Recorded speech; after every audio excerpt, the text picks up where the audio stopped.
Buen día para todos, doctor Moncada, compañeros del doctorado en educación. Mi nombre es Mayra Lorena Mogollón Manzano.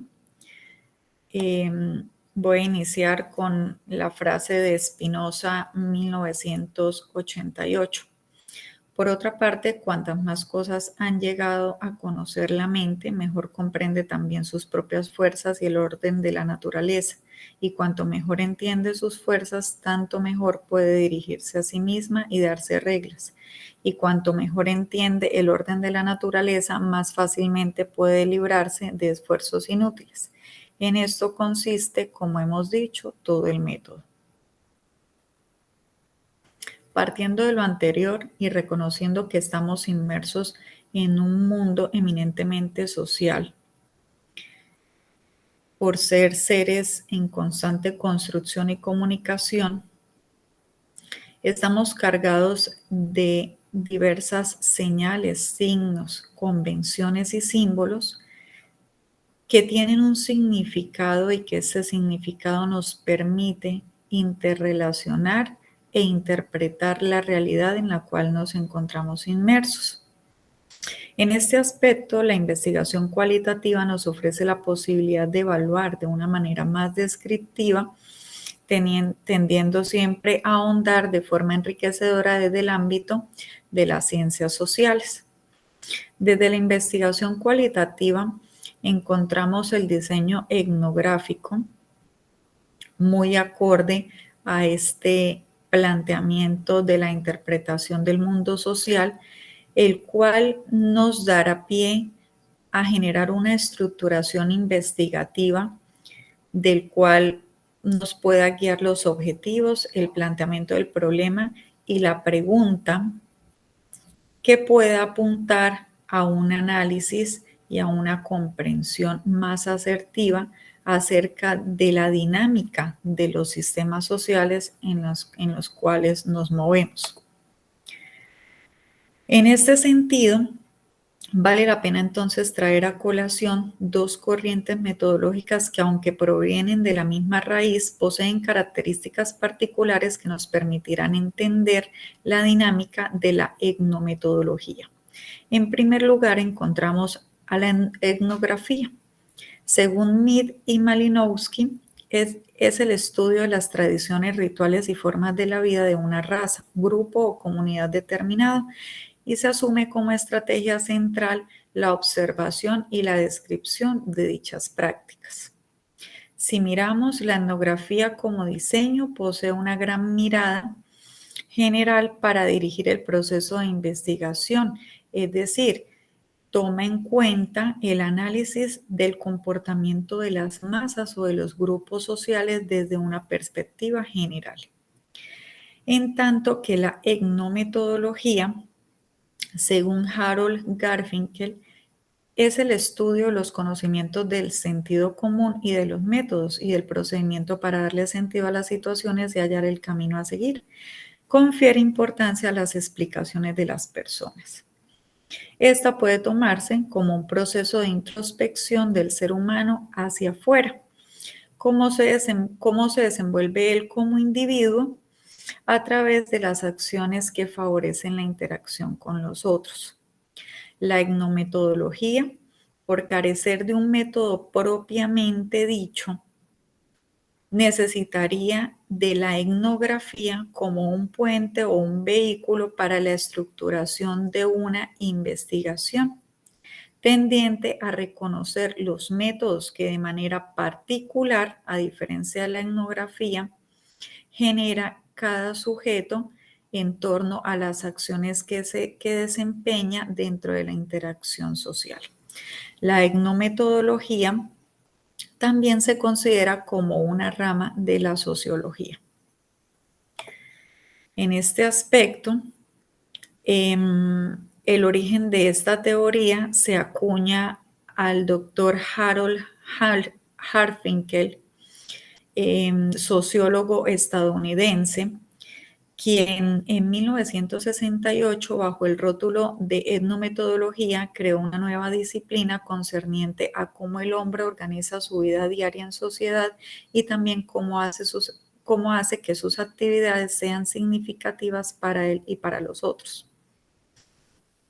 En este sentido, él toma la introspección como conocimiento base, en la medida en que el autor le da mayor validez a la experiencia del sujeto por encima del conocimiento teórico y cómo esta experiencia lo lleva a generar comportamientos en comunidad.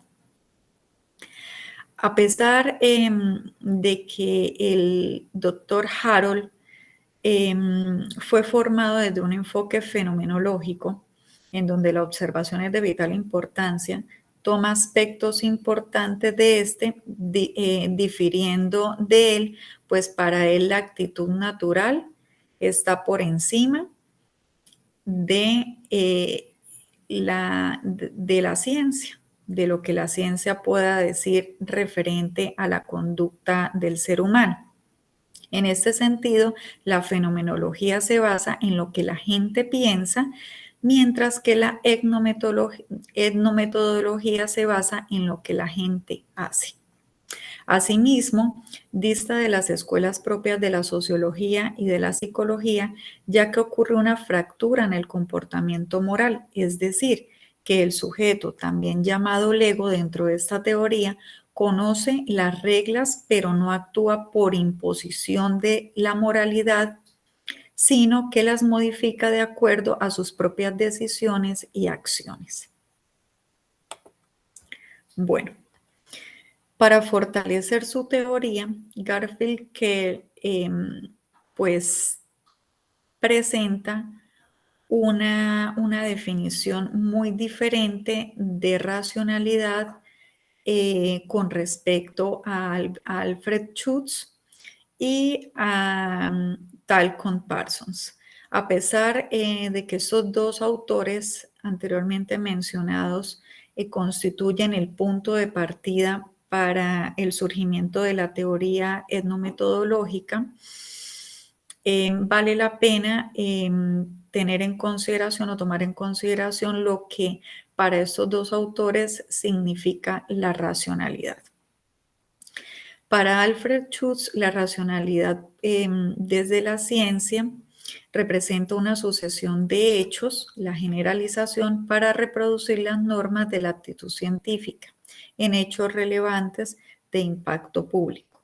Es decir, que la conducta del hombre se determina gracias a situaciones generalizadas y respectivas que la ciencia toma como teoría para estudiar el proceder del individuo frente a una situación. Esta se estandariza, es decir, que se toma de alguna manera la conducta o las acciones del ser humano desde patrones teóricos ya previamente estandarizados. Por su parte, Talcott Parsons define la racionalidad desde la interacción sobre la base de un saber compartido, como la capacidad de reconocimiento y motivación para adaptarse a las presiones normativas de la sociedad. Para él, el sistema normativo está por encima de las expectativas, las disposiciones y las motivaciones, y estas a su vez provocan que se genere una acción en el sujeto. Diferente a esto, Garfinkel dice que la racionalidad va unida es al sentido común y a la actitud natural del sujeto. Por tanto, se enfoca en las actividades cotidianas, ya que cada sujeto es teórico práctico y por ende es creador de su propio método. La individualidad permite la percepción del caos y por ende la organización metódica para construir el sistema social como producto e invención de la actitud natural sobre la acción del sujeto. En ese sentido, el autor expone tres características de la etnometodología que van sumamente ligadas al lenguaje. Nosotros, por ser seres sociales por naturaleza, estamos en constante comunicación. Y esta comunicación, según él, debe ir de la mano a la explicabilidad, la reflexibilidad y la indexicalidad. La explicabilidad se define como el proceso por el cual las personas dan sentido al mundo. ¿Qué relación hay entre acontecimiento y acción y explicación verbal del mismo? Para este autor todo es observable, descriptible y las acciones son inteligibles. Cuando nosotros nos comunicamos, solemos hacerlo de manera tácita o explícita. Es decir, todo lo que nosotros comunicamos está lleno o está lleno, está nutrido de significado. Significado que las personas que se encuentran a nuestro alrededor lo pueden leer sin necesidad de tener una interacción directa con nosotros. Un ejemplo particular puede ser cuando nosotros nos encontramos con un grupo de personas en una acera dirigiendo su mirada hacia un punto de vista en común. No es necesario acercarnos a ellos para saber qué buscan o qué esperan. Podemos suponer que se encuentran esperando un vehículo de transporte público.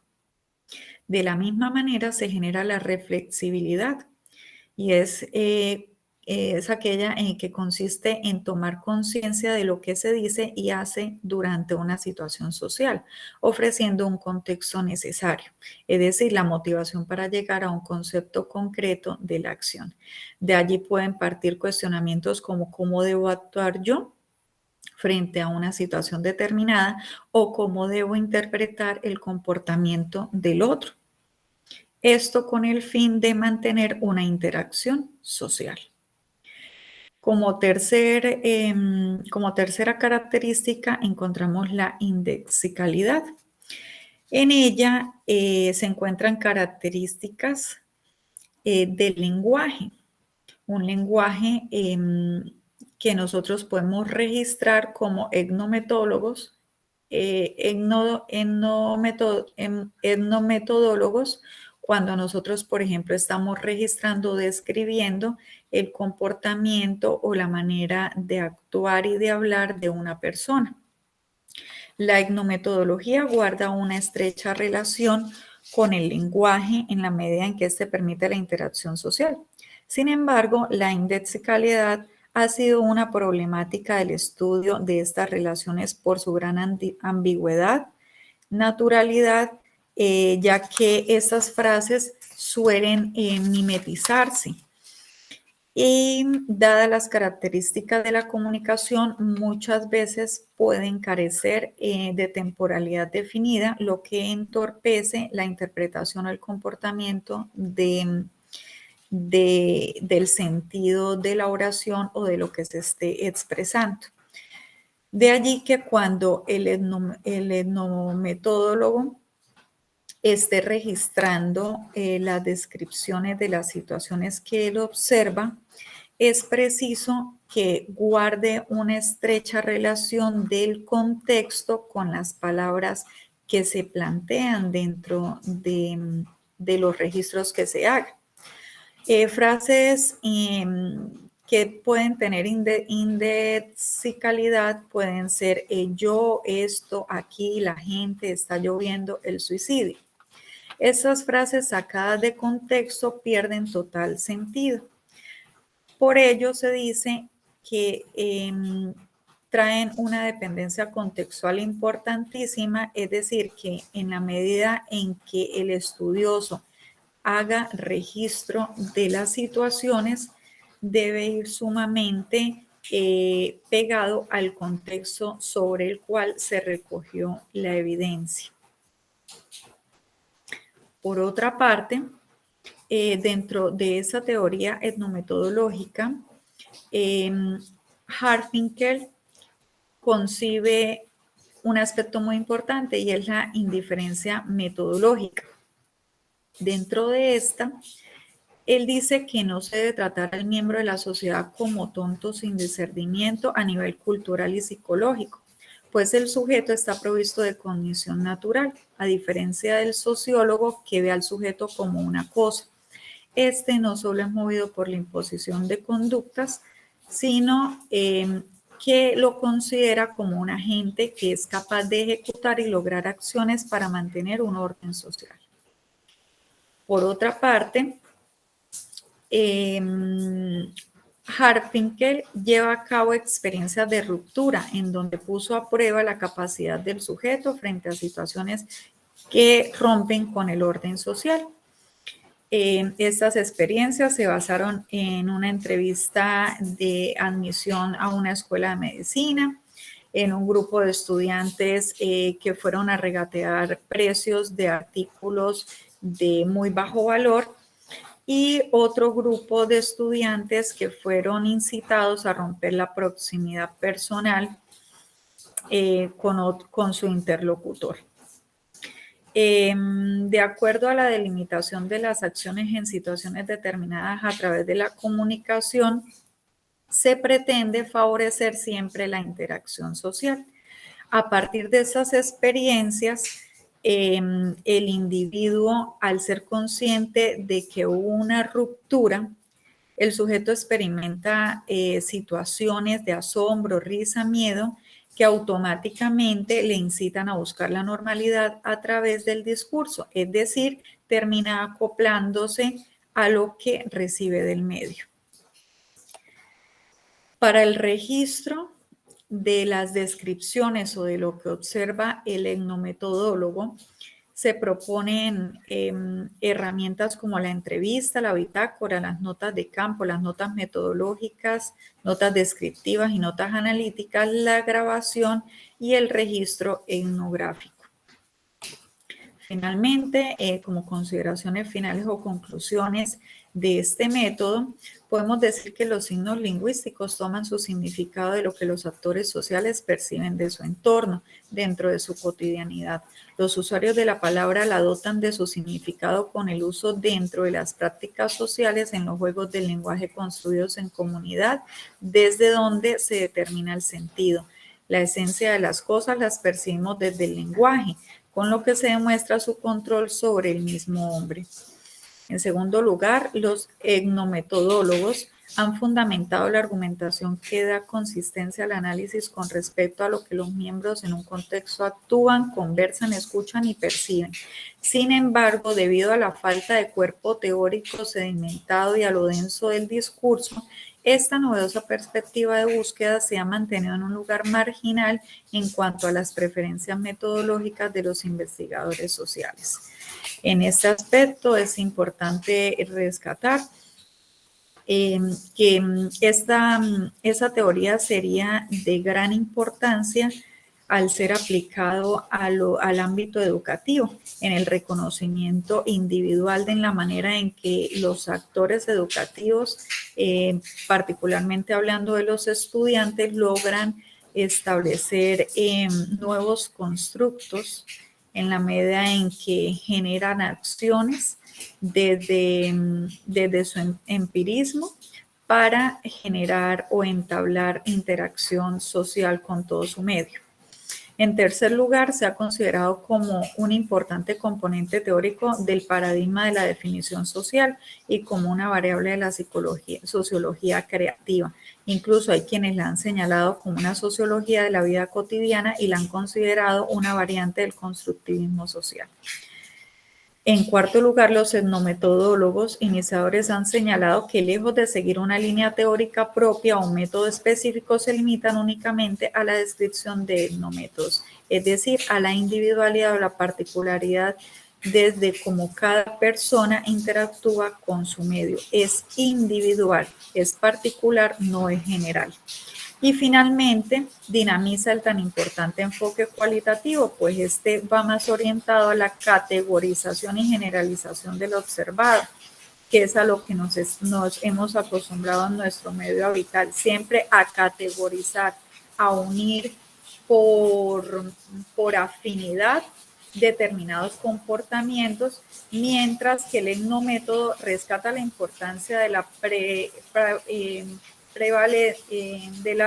prevalencia tácita individual, que conviene emplearla porque da a la explicación científica una dimensión simultáneamente vivencial y abstracta o universal.